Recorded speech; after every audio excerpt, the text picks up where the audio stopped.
Kumusta kabayan? For more Gilas Pilipinas update, please don't forget to subscribe to our channel. Para sa Gilas Pilipinas update sa araw na ito ay pag-usapan natin ang mga naging pahayag ni Tim Cone patungkol sa Team Jordan na makakaharap na nila bukas sa finals at sa kanilang katatapos lang na panalo kontra naman sa koponan ng China. Nagdiriwang nga ngayon ang halos lahat ng Filipino basketball fans dahil sa katatapos lamang na panalo ng Team Gilas Pilipinas kontra sa defending champion na Team China.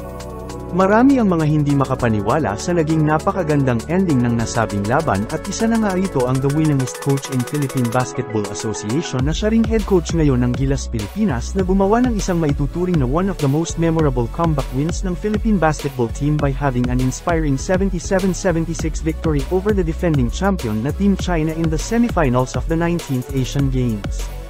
Ayon kay Coach Tim, parang sa mga pelikula lang nangyayari ang mga ganong klase ng ending at hindi siya makapaniwala sa mga mala-imposibleng 3-point shots na yun na ginawa ni Justin Brownlee at hindi niya talaga inasahang papasok ang mga shots na yun.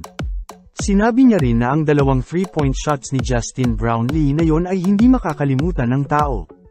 At para naman sa nalalapit na final match ng Gilas Pilipinas kontra sa koponan ng Team Jordan, sinabi ni Coach Tim na naniniwala siyang kayang talunin ng Gilas Pilipinas ang Jordan kahit na sa simula pa lang ng kompetisyon ay naniniwala na siya na ang Team Jordan, na pinangungunahan ni Rondae Hollis Jefferson ang siyang pinakamalakas na team sa men's basketball competitions ng 19th Asian Games.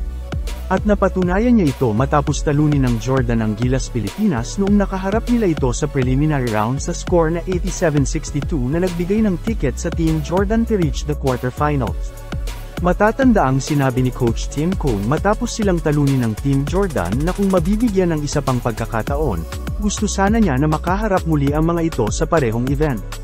Sinabi rin niya na intact pa rin ang team ng Jordan dahil ito rin ang kaparehong team na lumaban sa katatapos lamang na FIBA World Cup na ginanap dito sa Pilipinas at mas lalo pa nga itong naging mas malakas ngayon.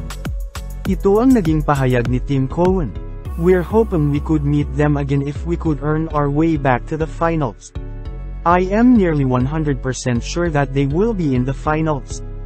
We knew we were playing the best team in the tournament with Jefferson and Bohannon. They're a real World Cup team. They're the same team as in the World Cup except that they hadn't had Bohannon, which makes them now even better. If we can get a second chance at them, I think we can beat them." Kung pagbabasihan nga ang naging napakagandang performance ng buong Gilas team sa pangunguna ni Justin Brownlee sa dalawang huling laban nito kontra sa koponan ng Iran at China, ay masasabi talaga na malaki ang chance ng Gilas Pilipinas na talunin sa finals ang koponan ng Jordan, lalo na't nakapahinga na ang Gilas sa 3 sunod-sunod na araw ng paglalaro nito para makarating sa finals. Thank you for watching.